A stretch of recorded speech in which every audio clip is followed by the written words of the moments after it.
Something that I think about sometimes is when people go to compliment something, and what they say is, "This is art."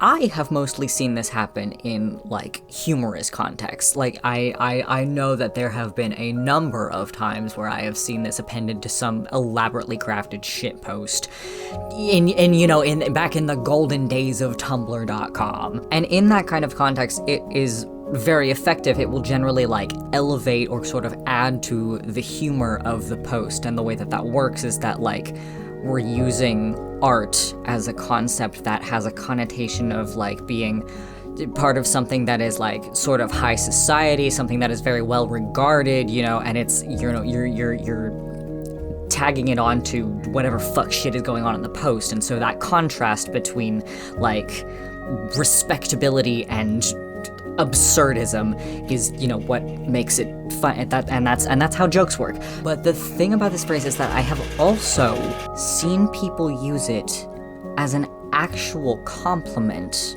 on actual pieces of art. On the first and foremost example that I can think of is like on like a piece of digital artwork, and it's so strange to me because it's like, yeah, like, yes, what else would it be?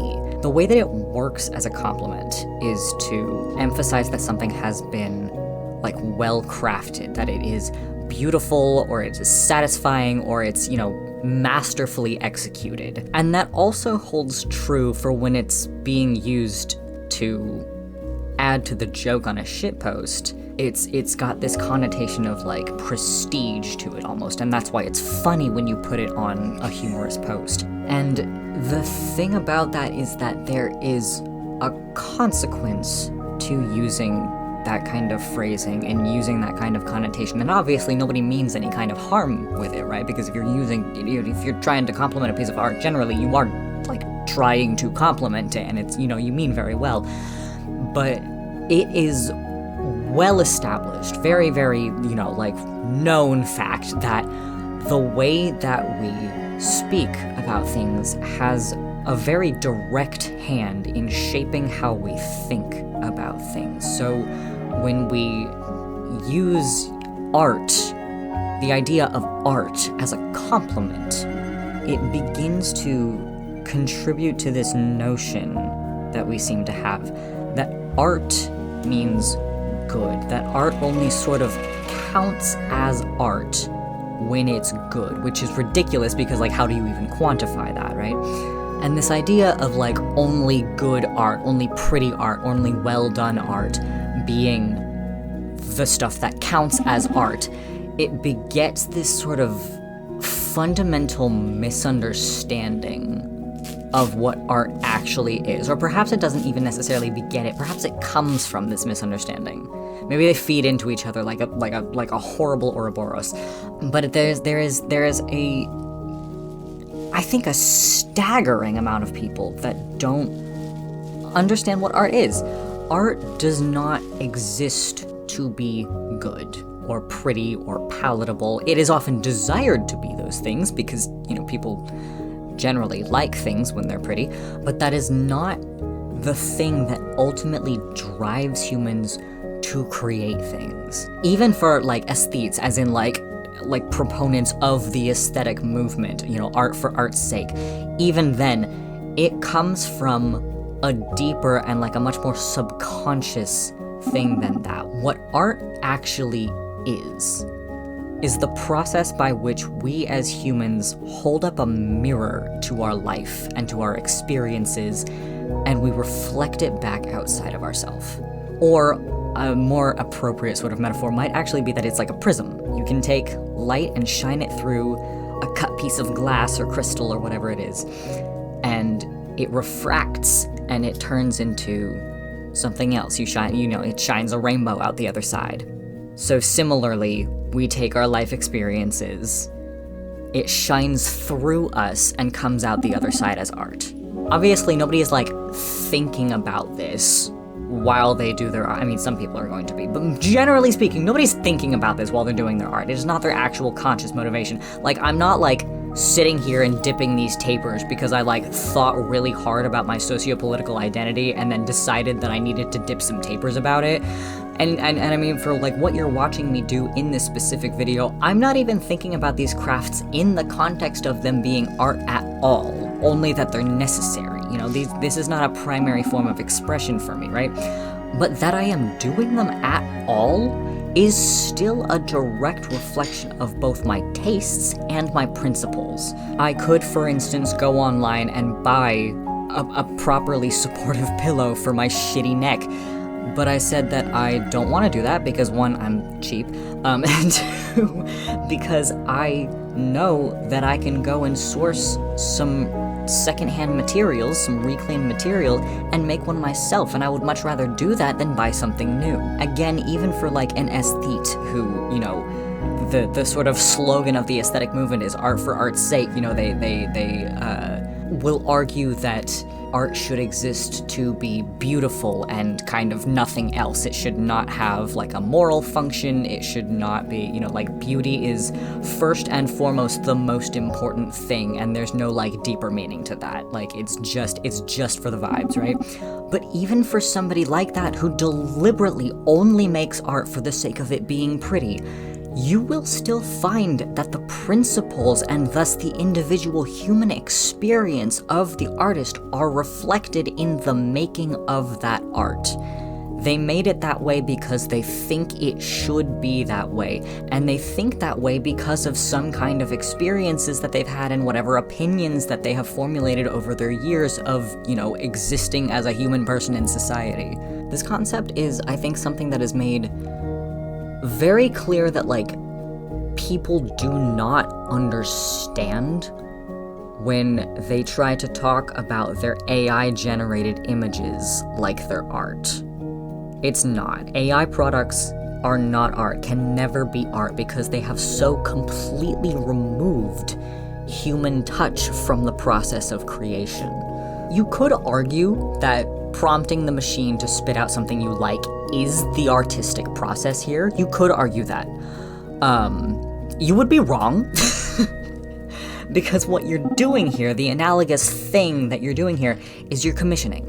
You have a vision for something that you want to see, and so you are asking an external source to make this piece for you because you don't have the skill set to do it yourself.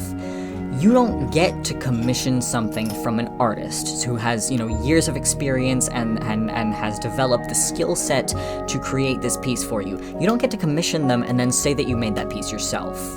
You don't do that. Nobody can do that, right?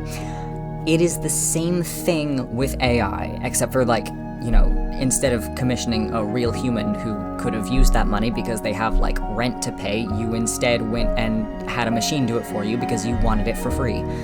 Again, completely removing humans and the human experience from the process of making the thing. And that complete removal of humanity, I think, pretty effectively illustrates the difference in function between AI and art. Because AI-generated things do serve a function, obviously, or nobody would be making them, right?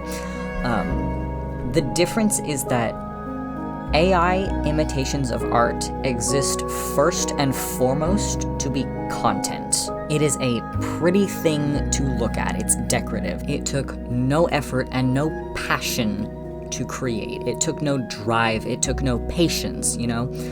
Art, on the other hand, actual art, exists because a human was so passionate about something that it drove them to creation.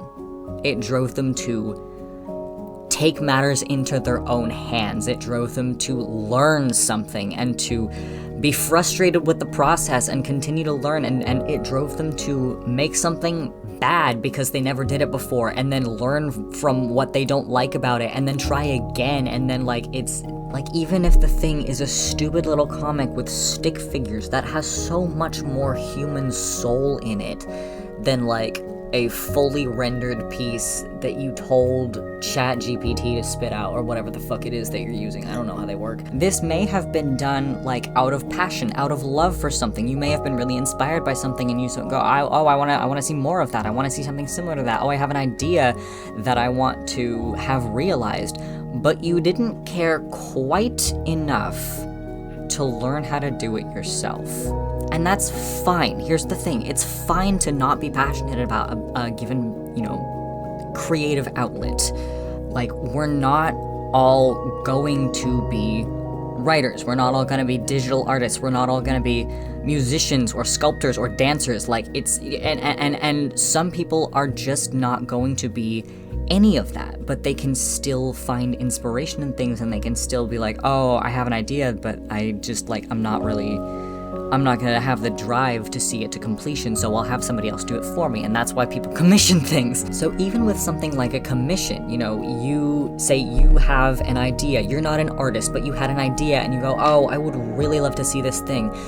You commission somebody, and even though it's not your art, and it's not art that the artist themselves was necessarily particularly inspired to do because they were paid to do it, it still exists by virtue of them having that drive from whatever else it was that, made them want to create. They only reached that level of skill, that level of, like, technical prowess that allows them to enter the commission scene because they were so passionate about what they were doing, it's because they wanted to learn, they loved the process, they wanted to develop that skill, they wanted to cultivate that in themselves so that they could better express their ideas. Like, art can exist, again, to be purely decorative, but the thing that makes it art is the fact that somebody cared enough to make it themselves.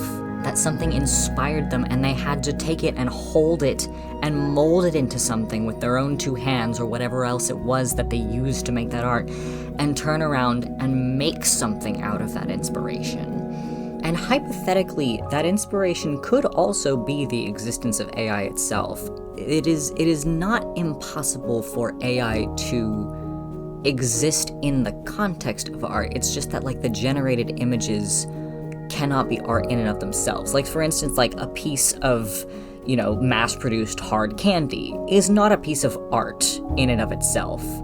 But if you take a whole bunch of them and you weigh them out to a specific weight, and then you invite your audience to either leave or take pieces of it, you get Portrait of Ross in LA. And as such, it's not the candy itself that is the art, but it's the intention that went behind it. So, like, in the same vein, not that it would necessarily be ethical to do so, because any engagement with AI is inherently, there's no ethical way to engage with it. But you could hypothetically use AI to make a statement in an artistic piece. But the AI itself is not art, because nobody made it. Nobody really made it. It's an amalgamation of stolen real artwork from real artists that do actually care about their work.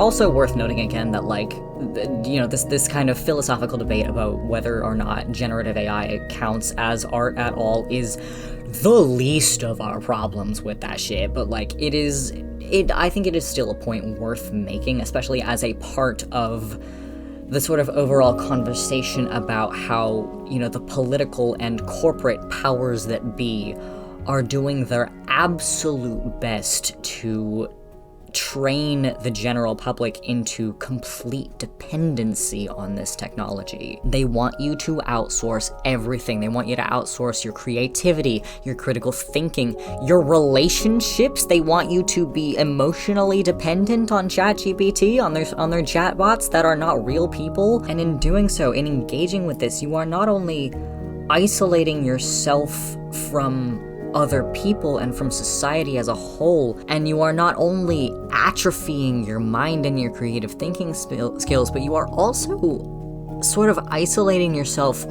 from yourself.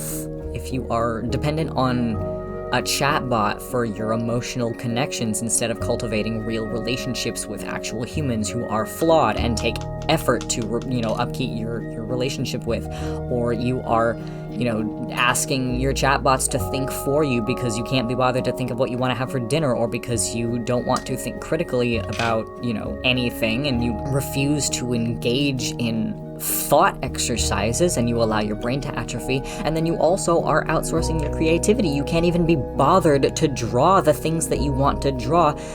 At that point, what even are you anymore? What of a human is left? So, make bad art. that's kind of...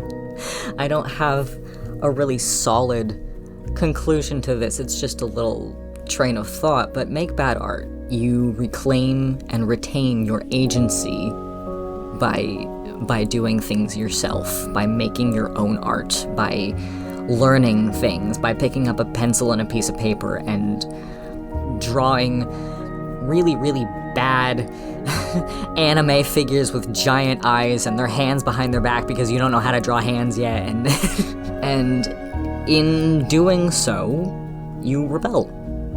And you keep a piece of yourself. I made these candles and they're really, really ugly because I had not a lot of resources on hand that were good for candle making, and I fixed these pieces with kintsugi, and they're bad because I had never, done it before, and I had a little bit of a learning curve, and it doesn't matter because I achieved what I set out to do, and I cared enough about these pieces that I decided that they weren't expendable to me, and I didn't want to throw them away, and instead I wanted to fix them. I made, a pillow because I wanted to use recycled materials, it's a reflection of me in everything that I do. It's a reflection of everything that I think, everything that I believe, every, moral principle that I have, and it is present in everything that I make. It's me. It's all a reflection of me, and everything that you make is a reflection of you.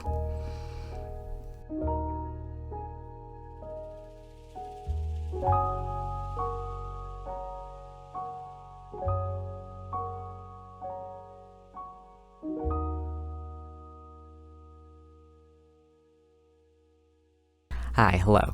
I really wanted to try out this idea for kind of a different format of video from what I usually do. I had this handful of necessary crafts that I needed to do, and I wanted to put them into a video at some point, and I thought that this might be just a more interesting and engaging way of sharing them, because I also have these little sort of dialogues with myself every now and again, and I think they're good thoughts, and I would kind of like to share them, but I don't really have anywhere good to put them. So do let me know what you think of it, especially in contrast to my other stuff. I'm very curious to know what y'all think. I have a couple of other topics in mind that I do think that I could monologue about for a bit, so I think if this does well, I might do it again sometime. But that's all for now. Thank you for coming to my TED Talk.